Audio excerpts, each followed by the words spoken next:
Ah, que maravilha! Essa vai passar rapidinho, esses 20 minutinhos vão voar, com muito conhecimento e humor, aqui no meu, no seu, no nosso Carecas de Saber. Oi gente, tudo bem? Eu sou o Goto, professor de literatura, e na aula de hoje a gente vai dar continuidade ao arcadismo. E agora a gente vai ver o nosso outro poeta, o nosso outro produtor épico desse período, que é o Santa Rita Durão. Frei José não é o pseudônimo do Santa Rita Durão. Santa Rita Durão era um frei e o seu primeiro nome era José. Então, como a gente já pode ver, só pelo nome, a ideia de frei, a ideia dele pertencer à igreja, a gente já consegue perceber que ele tem uma contraposição aos ideais do Basílio da Gama. Basílio da Gama louvava o Marquês de Pombal, louvava a ideia da quebra com a Companhia de Jesus, a ideia da quebra com os jesuítas. O Frei José, provavelmente sendo um jesuíta, ele não gostava muito dessa questão. Então ele vai compor uma obra que se contrapunha ao regime e às questões impostas da quebra da Companhia de Jesus. O Caramuru é a obra principal dele, é uma epopeia, e o Caramuru seria um personagem dentro da obra que é o Diogo Correia. É também baseado em uma história verídica. O que acontece? Diogo Correia ele acaba naufragando na costa da Bahia, num período da história. E o Diogo Correia, chegando ali, ele impõe o seu domínio e impõe as suas questões sobre os indígenas e os nativos daquele lugar.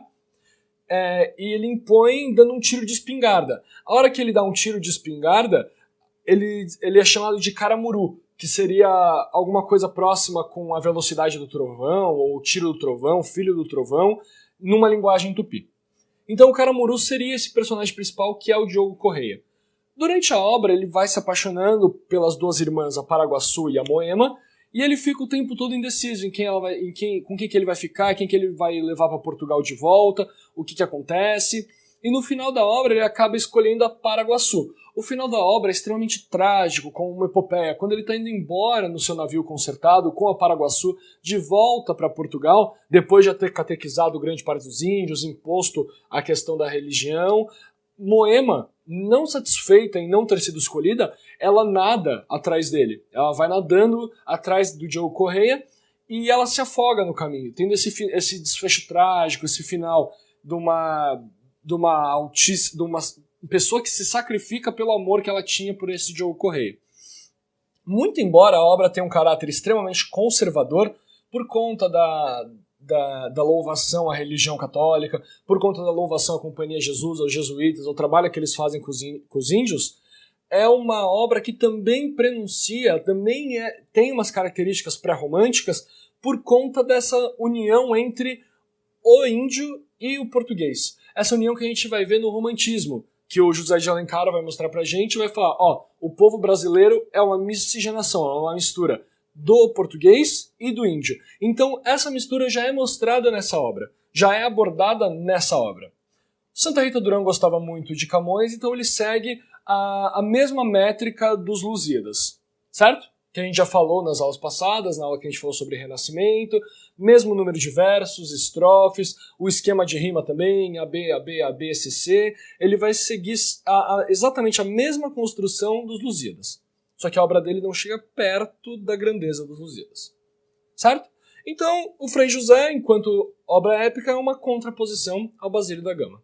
Agora, a gente vai apagar tudo e vamos falar um pouquinho do Tomás Antônio Gonzaga, que foi o principal nome desse período, aquele conhecido pelo Dirceu e pela Marília, e a gente vai ver as 3 tópicas árcades que estão faltando pra gente nos poemas dele, certo? Então vamos apagar aqui rapidinho. Bom, gente, agora para finalizar nossa aula sobre os principais autores do arcadismo, vamos falar sobre o Tomás Antônio Gonzaga. Tomás Antônio Gonzaga nasceu em Portugal, mas veio aqui para o Brasil muito cedo, para Minas Gerais, e viveu aqui toda a sua adolescência. Na idade adulta ele volta para Portugal, estuda Direito e volta para o Brasil de novo, e aqui ele se torna juiz. Nesse período em que ele está no Brasil e nesse trâmite todo, ele conhece uma dama, para não errar o nome, Maria Doroteia. Ele conhece a Maria Doroteia e ele se apaixona muito por essa dama e todos os planos dele, todas as vontades dele são de casar com essa mulher. eles acabam se cortejando o tempo todo, só que ele não pode fazer isso de uma maneira muito explícita, porque a Maria Doroteia, ela vem de uma família muito rica, muito conservadora. Então, como que ele faz para abordar e para falar sobre e com essa dama? Ele cria, dentro já da ideia do pastoralismo, do arcadismo, ele cria como seu pseudônimo Dirceu, então ele passa a ser chamado de Dirceu, e a Maria Doroteia ele chama de Marília. Marília é uma figura que a gente vai ver em muitos poemas árcades, porque ela é uma figura idealizada do feminino e as questões que envolvem isso. Mas nesse contexto, sempre que a gente está falando de Tomás Antônio Gonzaga, a Marília é a Maria Doroteia. É um jeito dele falar com essa mulher sem que as pessoas percebessem, só os dois.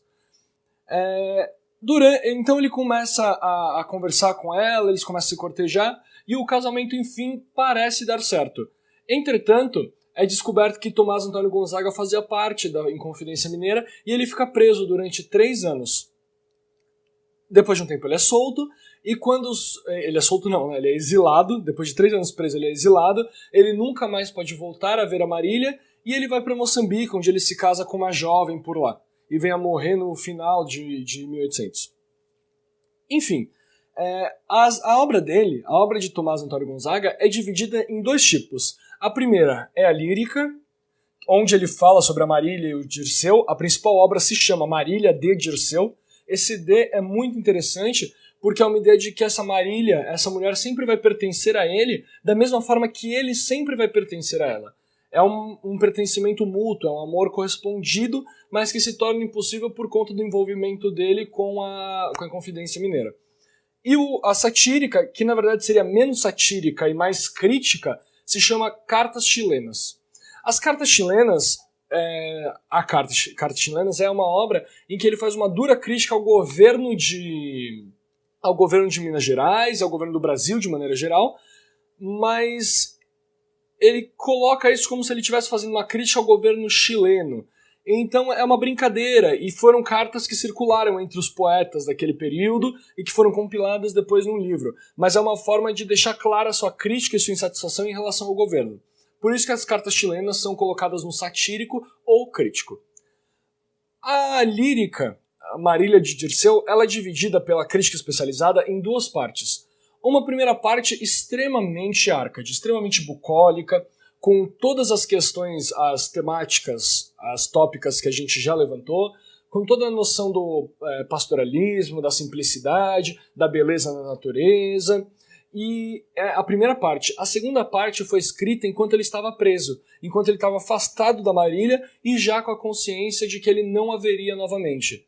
Então aquele locus amoenos se transforma, assim como em Bocage, no locus horrendus.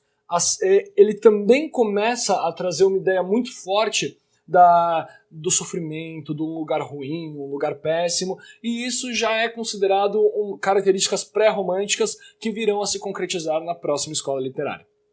Certo? Então a Marília de Dirceu, obra lírica, dividida em 2 partes, a primeira extremamente árcade, a segunda pré-romântica, e a obra crítica, onde ele critica aqueles excessos, a ideia do ouro mediocritas entra aqui, o inutilia truncar também entra, a crítica a toda essa sociedade, principalmente os políticos desse período. Para finalizar, vamos dar uma olhadinha nesses 2 excertinhos, a gente vai ver como que aparecem essas 2 questões das tópicas, e após isso eu dou uma apagadinha, coloco a última tópica, a gente aborda e finaliza o arcadismo, certo? Então vamos dar uma olhadinha aqui. Que havemos de esperar, Marília bela? Que vão passando os florescentes dias.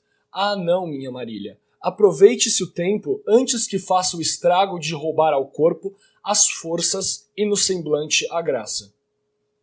Eu não preciso nem comentar o porquê que isso é carpe diem, porquê que isso é aquela ideia de aproveitar o dia, de tornar a vida o mais belo possível.